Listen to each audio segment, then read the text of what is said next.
지금으로부터 16년 전 일입니다. 2009년 7월 19일 그날 주일이었는데요. 주일 새벽에 저는 서울 강남역 부근에서 길을 잃어버렸습니다. 그날은 제가 서울 사랑의 교회 부목사로 부임이 결정되어서 첫 출근하는 날이었습니다. 저는 그때 서울 강북구 저 끝자락 수유동에 살았었는데요. 수유동에서 강남까지 아내가 저를 새벽에 차를 태워다 주고 다시 수유동 집으로 돌아갔습니다. 새벽인데도 워낙 길이 머니까 1시간 정도 걸리더라고요. 저는 이 강남이라는 곳을 거의 와본 적이 없었습니다.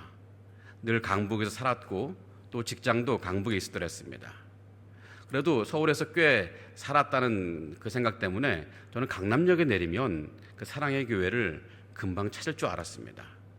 워낙 큰 교회였고 또 이전에 면접을 한번 보러 왔 적이 있었기 때문에, 게다가 평소 길 찾는 데는 제가 또 잘했거든요. 설령 못 찾더라도 다른 사람들이 물어보면 될 일이었습니다. 그런데 그날 새벽 저는 그 넓은 강남역 부근에서 길을 잃고 말았습니다. 이 막연히 강남역에서 내리기만 하면 사랑의 교회가 눈에 보일 거라고 생각했고 또 금세 찾을 수 있을 거라고 생각했던 것 같습니다.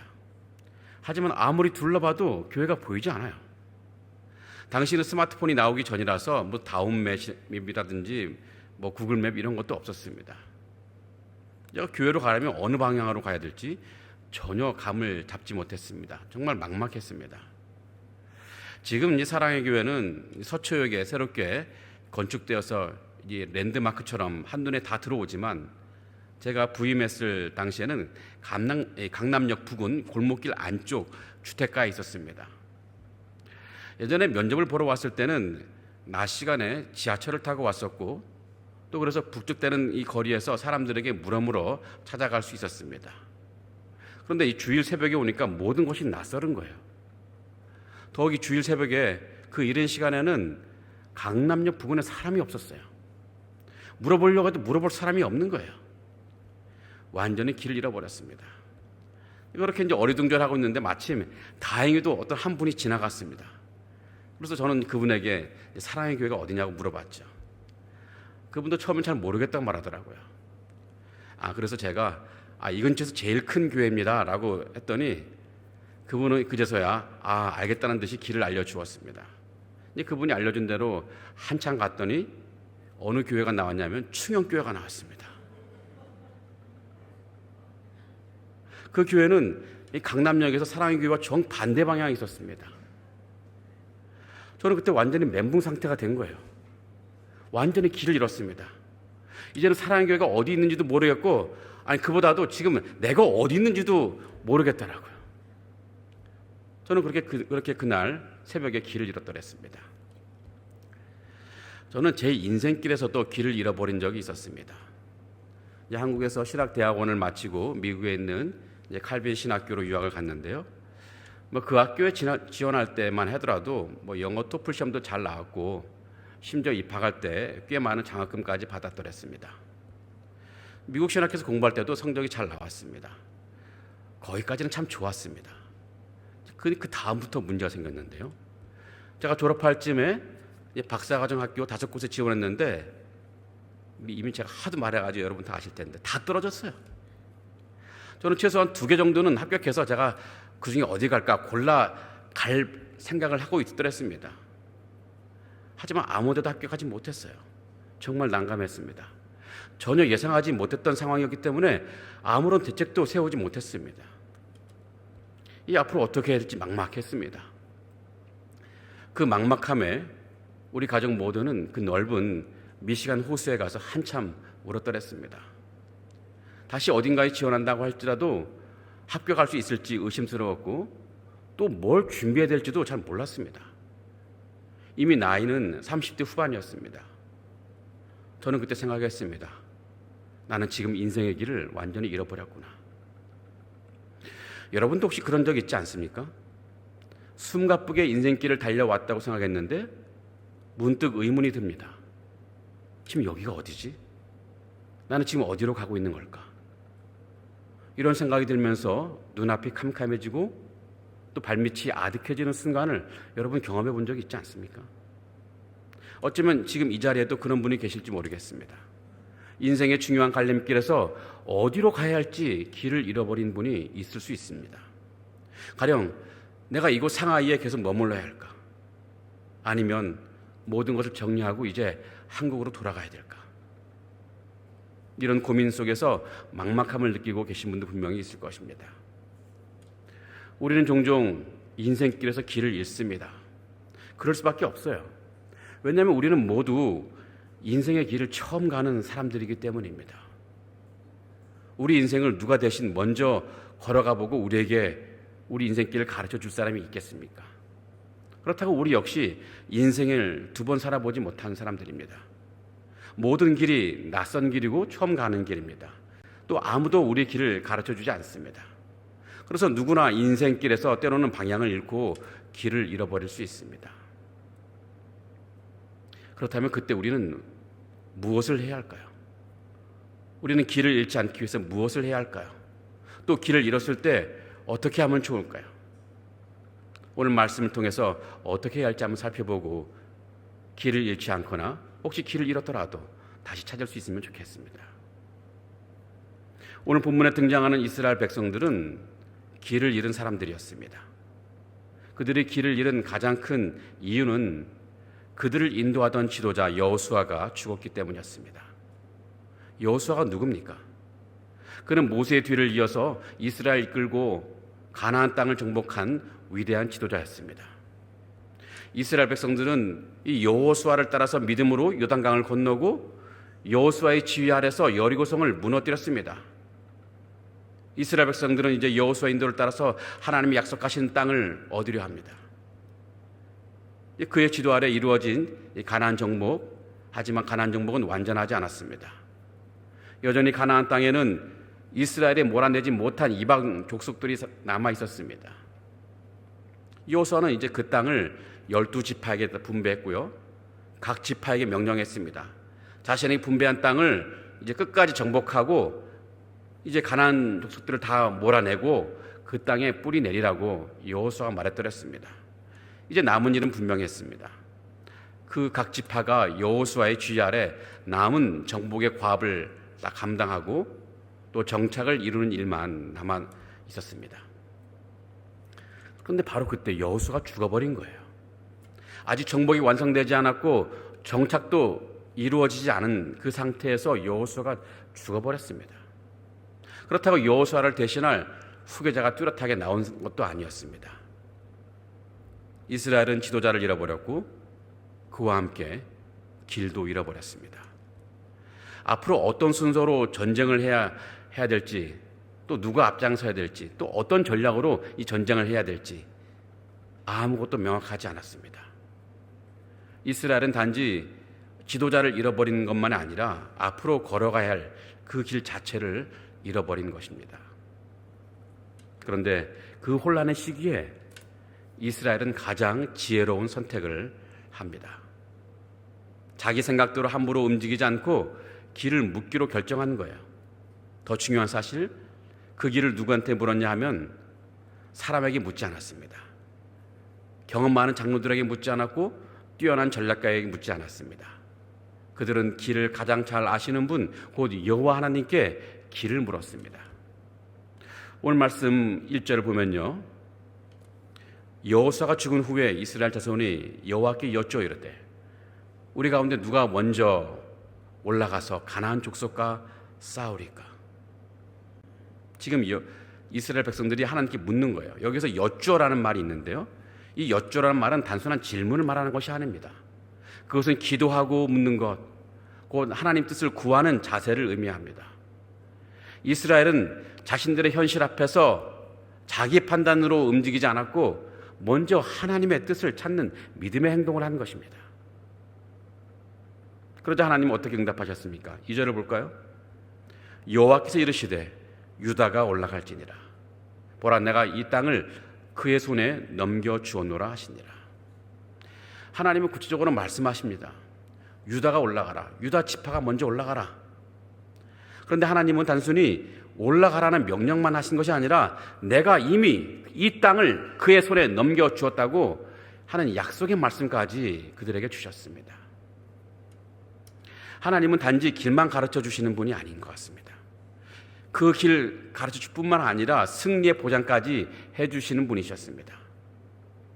이스라엘은 길을 물었고 하나님은 길을 알려주었으며 그 길에 또 하나님이 동행하시면서 승리의 약속을 해주셨습니다. 자, 하나님 말씀에 이스라엘은 어떻게 했을까요? 그들은 하나님의 말씀을 듣고 그 지시대로 움직였습니다. 하나님이 유다가 올라가라 이 말씀하셨을 때 유다 지파는 주저하지 않았습니다. 왜 우리 지파가 먼저 올라가야 되느냐 따지지도 않았습니다. 하나님의 말씀을 따라서 믿음으로 그 길을 걸어갔습니다. 그러자 어떤 일이 일어났습니까? 사사기 1장의 이후의 말씀을 보면은 유다는 하나님의 말씀에 순종해서 가나안 족속과 싸웠고 그리고 크게 승리했습니다. 무시무시한 민족을 싸워서 또 그 지도자를 사로잡았고 예루살렘을 점령했고 가나안 땅 여러 곳을 정복했습니다. 그러니 그들의 싸움은 단순한 전쟁이 아니었습니다. 하나님의 인도하심을 따르는 여정이었고 하나님의 약속이 실현되는 과정이었습니다. 무엇이 이런 승리를 가져오게 했을까요? 길을 물은 것입니다. 그리고 그 응답하신 하나님의 말씀을 믿고 따라가는 것입니다. 이스라엘은 그날 스스로 판단하지 않고 하나님께 묻는 법을 확실하게 배웠을 것입니다. 그리고 하나님의 인도하심이 가장 정확하고 가장 안전하고 가장 복된 길이라는 것을 분명하게 체험했을 것입니다. 성도 여러분, 우리가 인생의 길을 갈 때, 또 인생의 큰 전환점에 있을 때 우리는 누구에게 길을 묻고 또 누구의 음성을 들어야 할까요? 우리는 내 마음의 소리를 따를 수도 있고 또 세상의 조언을 따를 수도 있습니다. 그러나 오늘 말씀은 우리에게 다음과 같이 말합니다. 길을 잃었을 때 가장 먼저 하나님께 물어라. 그리고 그분이 말씀하실 때 그 길을 믿음으로 걸어라. 하나님 말씀하시는 그 길은 때로 험하고 불확실해 보일 수도 있습니다. 하지만 하나님은 가장 정확하고 가장 안전한 길로 우리를 이끌 것입니다. 자, 그렇다면 왜 우리는 하나님께 길을 물어야 합니까? 하나님이 어떻게 우리를 가장 정확하고 가장 안전한 길로 이끄실 수 있는 걸까요? 그래서 우리는 왜 나 자신에게 묻거나 사람에게 묻지 않고 하나님께 길을 물어야 되는 것입니까? 이 두 가지 이유가 있습니다. 첫째 이유는요, 하나님이 우리가 가야 할 인생의 길을 가장 잘 아시는 분이시기 때문입니다. 여러분, 우리 모두는 자신의 인생길을 다 처음 걷는 사람들입니다. 누구도 자신의 인생을 두 번 살아보지 못했습니다. 그러니 모든 길이 낯설고 모든 방향이 불확실해요. 그래서 우리는 두렵고 조심스럽습니다. 과연 우리가 가는 이 길이 맞는 길일까? 지금 나는 돌아가고 있는 것은 아닐까? 걸음을 내딛기는 하지만 확신이 없습니다. 그것이 우리 인생길 같아요. 그러나 하나님은 다르십니다. 그분은 우리 인생의 길을 처음부터 끝까지 너무나 잘 알고 계시는 분이십니다. 왜냐하면 그분은 우리 인생의 길을 만드신 분이거든요. 하나님의 인생의 길 자체를 설계하신 분이시고 지으신 분이십니다. 여러분, 고속도로 길을 잘 아는 사람이 누구이겠습니까? 고속도로를 설계한 사람이 아니겠습니까? 고속도로 어디에 이 커브길이 있는지, 또 어느 구간에서 속도를 줄여야 되는지, 또 어느 구간 정도쯤에 휴게소가 있는지 그 사람은 모두 알고 있습니다. 왜냐하면 그 길을 직접 설계하고 만들었기 때문입니다. 마찬가지로 하나님은 우리 인생의 길을 직접 설계하신 분이십니다. 우리가 가야 할 인생의 속도와 방향을 정확히 아시는 분이십니다. 우리는 단지 하나님 만들어 놓으신 그 길을 걸어갈 뿐입니다. 그러니 우리는 우리의 길을 잘 모른다 할지라도 하나님은 우리가 가는 그 인생길을 너무나 잘 아시는 분이십니다. 그러므로 우리는 하나님께 우리의 길을 물어야 되는 것입니다. 우리보다 우리를 더 잘 아시고 우리의 인생보다 인생의 길을 더 잘 아시는 참된 안내자, 참된 목자이신 하나님께 우리는 우리 인생의 길을 물어야 한다는 것입니다. 자, 우리가 하나님께 길을 물어야 할 둘째 이유가 있습니다. 하나님은 우리 자신을 누구보다 더 잘 아시는 분이신데요, 하나님은 단지 인생의 길만 아시는 분이 아니라 그 길을 걸어가는 우리 자신 역시 우리를 가장 잘 아시는 분이십니다. 하나님은 우리를 만드셨고 우리를 지으셨습니다. 그래서 우리의 성격도 잘 아시고 우리의 기질도, 우리의 강점과 약점도, 또 우리의 겉모습뿐만 아니라 우리의 마음 깊은 생각과 감정까지도 너무나 잘 알고 계신 분이십니다. 사람은 겉모습만 보기 마련입니다. 우리 안을 들여다보지 못해요. 우리를 잘 몰라요. 가까운 가족들도 우리를 온전히 이해하지 못합니다. 심지어 우리는 우리 자신도 정확하게 알지 못할 때가 너무나 많이 있습니다. 하지만 하나님은 나보다 더 나를 잘 아시는 분이십니다. 왜냐하면 하나님이 우리를 만드셨기 때문입니다. 우리를 만드시고 우리의 상황을 잘 아시는 분이야말로 우리 인생을 잘 인도하실 수 있는 분이십니다. 여러분, 똑같은 길이라 하더라도 어떤 사람에 따라 그 길이 어려울 수도 있고 쉬울 수도 있습니다. 그래서 그 길로 가도 되는 사람이 있고 그 길로 가면 안 되는 사람이 있습니다. 그런데 우리는 종종 우리 자신을 알지 못해요. 가도 되는 줄 알고 갔다가 낭패를 당하는 인생이 얼마나 많던가요? 우리가 우리를 잘 모르기 때문입니다. 그러나 하나님은 우리를 너무나 잘 아시는 분입니다. 우리가 감당할 수 있는 길과 우리가 피해야 할 길, 그리고 지금 나에게 꼭 필요한 길이 무엇인지 정확히 알고 판단하시는 분이십니다.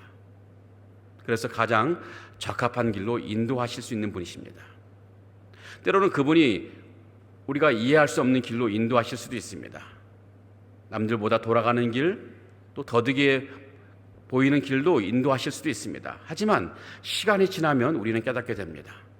하나님이 인도하신 그 길이야말로 우리에게 꼭 필요한 길, 내게 가장 적합하고 선한 길이었다는 것을 나중에야 깨닫게 됩니다.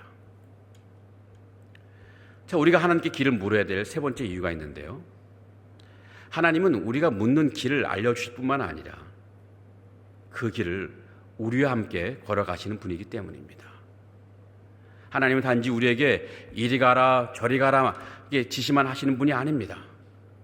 그분은 길을 보여주실 뿐만 아니라 직접 우리와 동행하시는 하나님이십니다.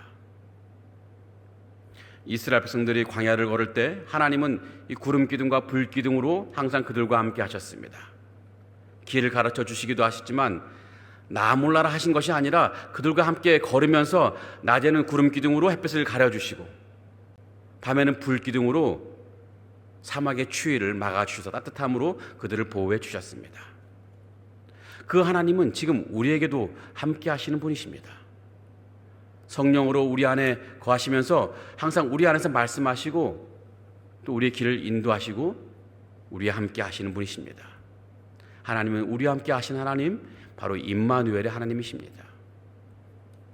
우리는 종종 하나님께 푸념해요. 하나님, 어느 길로 가야 할지는 알겠는데 그 길을 제가 갈 용기가 없습니다. 너무 멀고 너무 두렵고 너무 힘들어 보입니다.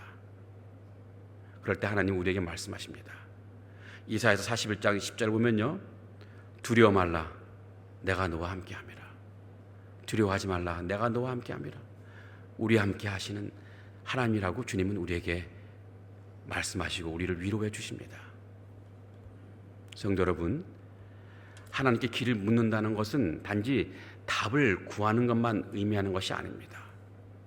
어떤 길을 가야 할지 우리가 판단하지 않고 하나님을 의지하겠다는 믿음의 고백이면서 그 길을 하나님이 인도하시는 대로 따라서 걷겠다는 순종의 결단이기도 합니다. 그렇게 우리가 하나님께 길을 물을 때 하나님은 내가 너와 함께 하겠다 이런 약속을 하시면서 우리와 함께 끝까지 걸어가시는 분이십니다. 그래서 우리가 넘어질 때 우리를 붙들어 주시고, 우리가 지쳐 있을 때 우리를 안아주시고, 우리가 포기하고 싶을 때 우리를 다시 일으켜 세워주시는 그분, 바로 우리 하나님이십니다. 그러기에 우리는 하나님께 길을 묻는 일을 주저하지 말아야 할 것입니다. 그분은 우리에게 길을 알려주실 뿐만 아니라 그 길을 끝까지 함께 걸으시는 동행자가 되어주시는 분이시기 때문입니다. 자, 그렇다면 우리는 어떻게 하나님께 길을 물을 수 있을까요? 길을 묻는다는 것은 단지 기도만 열심히 하라 하는 그런 뜻만이 아닙니다. 그것은 하나님과 이 친밀한 관계 속에서 주님의 뜻을 구하고 응답을 기다리며 그 뜻에 순종하겠다는 태도를 가리키는 것입니다. 우리가 하나님께 길을 묻는 방법은 크게 두 가지인데요. 첫 번째로는 우리는 하나님의 말씀을 통해서 길을 묻고 응답을 들을 수 있습니다. 하나님의 뜻은 그분의 말씀 안에서 가장 분명히 나와 있습니다. 말씀은 단지 우리의 귀에 좋은 글귀만이 아닙니다. 말씀은 우리 발의 등불이요 인생길을 비추는 빛이라고 했습니다. 물론 우리가 성경을 딱 펼쳤을 때 거기 안에 너 이에사로침 이직해라, 상하이에 남아있으라 이와 같은 구체적인 지시를 내려주지는 않는 것 같습니다. 그러나 우리가 말씀을 꾸준히 읽고 깊이 묵상하고 그 말씀에 순종하는 삶을 살다 보면요, 우리는 어느 길이 하나님이 기뻐하시는 길인지, 어느 방향이 주님의 뜻에 합당한 방향인지 점점 분별할 능력이 생깁니다. 왜냐하면 말씀 안에는 하나님의 성품이 담겨 있고 하나님의 기뻐하시는 삶의 원리가 들어있고 또 하나님 뜻에 합당한 우선순위와 가치관이 담겨 있기 때문입니다. 그래서 하나님의 말씀을 가까이 하면 할수록 우리는 하나님의 마음과 뜻을 더 깊이 이해하게 됩니다. 그리고 그 하나님 마음에 따라서 우리가 길을 결정하면 우리는 우리도 모르게 하나님 뜻을 따라서 인도함 받는 그런 결정을 하게 되는 거죠. 그러기에 말씀을 읽는다는 것은 단순히 우리가 하루하루 경건의 행위만 한다는 것이 아니라 하나님의 길을 묻는 것이고 또 하나님의 음성을 듣기 위한 준비라고 말할 수 있는 것입니다.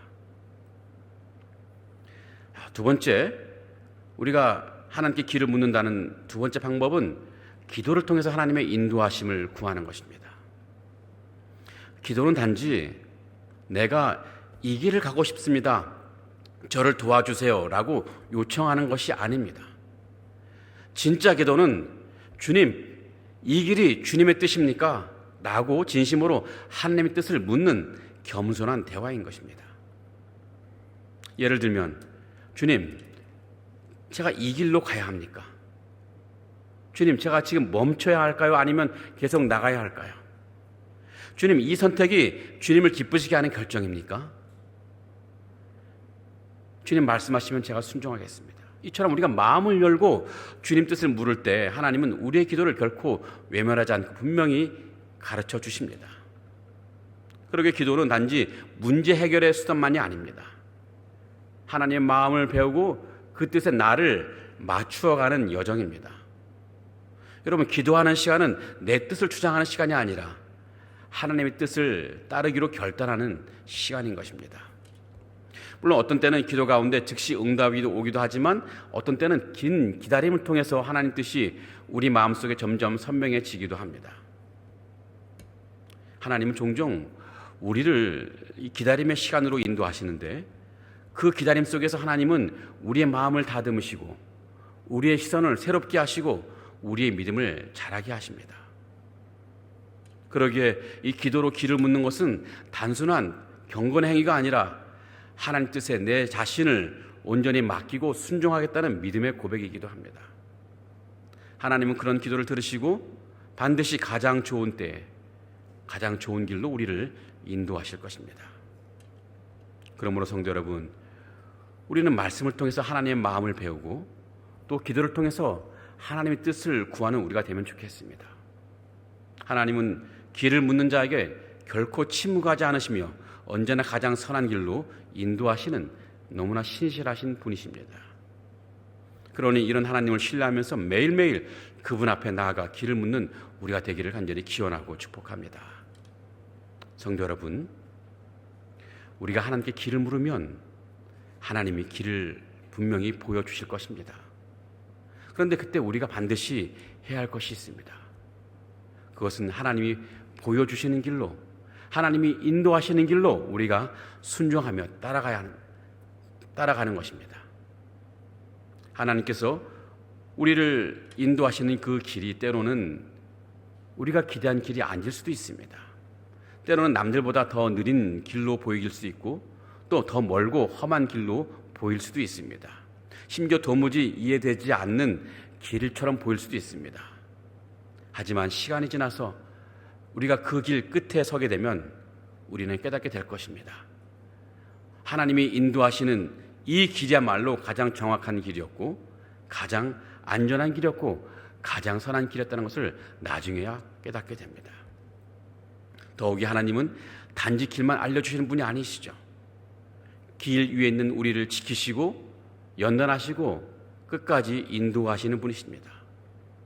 그러므로 우리는 계속해서 하나님께 길을 묻고 또 하나님의 말씀으로 보여주시는 그 길, 기도를 통해서 인도하시는 그 길을 믿음으로 또 성실하게 그리고 꾸준하게 걸어가야 됩니다. 주님의 인도하신 대로 순종하며 길을 가는 우리 모두가 되기를 주님의 이름으로 기원하고 축복합니다. 제가 말씀 초반에 길을 잃었다고 말씀드렸습니다. 그 결과는 어떠했을까요? 사랑의 교회 결국 찾아갔습니다. 제가 사랑의 교회 그 행정 목사님에게 전화를 걸었더니 사랑의 교회로 오는 그 길을 잘 알려주었습니다. 그대로 순종했더니 정말 기적같이 사랑의 교회가 나왔습니다. 당연하죠. 그분은 그 강남길을 너무나 잘 알고 있는 분이었기 때문에. 또 제가 박사과정에서 다 떨어지고 인생의 길을 잃었을 때 그 절망의 순간 울음밖에 나오지 않은 그때 우리는 미시간 호수를 바라보면서 기도했습니다. 하나님, 우리는 길을 모릅니다. 길을 잃었습니다. 우리가 가야 할 길을 인도하옵소서. 주님, 내 뜻을 내려놓습니다. 주님이 인도하시는 대로 이제 따라가겠습니다. 그때 하나님은 저와 우리 가정을 가장 좋은 길로 인도하셨습니다. 가장 좋은 학교로 인도하셨고 저에게 가장 좋은 교수를 지도교수로 허락해 주셨습니다. 당연하죠. 하나님은 저와 제 가정이 가야 할 길을 너무나 잘 알고 계신 분이기 때문이었습니다. 사랑하는 성도 여러분, 우리 하나님은 최고의 길 안내자이십니다. 그분은 길을 너무나 잘 아실 뿐만 아니라 그 길을 우리와 함께 걸어가시는 분이시기도 하십니다. 그러므로 이제 우리는 인생이라는 낯선 길을 갈 때 나 스스로 길을 찾을 수 있다는 그 교만을 버리고 길을 가면 좋겠습니다. 또한 세상의 기준과 사람의 판단만을 따라가려는 이 불신앙도 버리면 좋겠습니다. 오직 우리 인생의 참된 안내자 되시는 하나님께 길을 묻는 사람이 되면 좋겠습니다. 그리고 인도하시는 대로 순종하며 살면 좋겠습니다. 우리 남은 인생길에 하나님을 신뢰하고 하나님 보여주시는 길을 끝까지 순종하며 걸어가셔서 결국엔 인생의 승리자가 되시는 우리 모두가 되기를 주님의 이름으로 간절히 기원하며 축복합니다.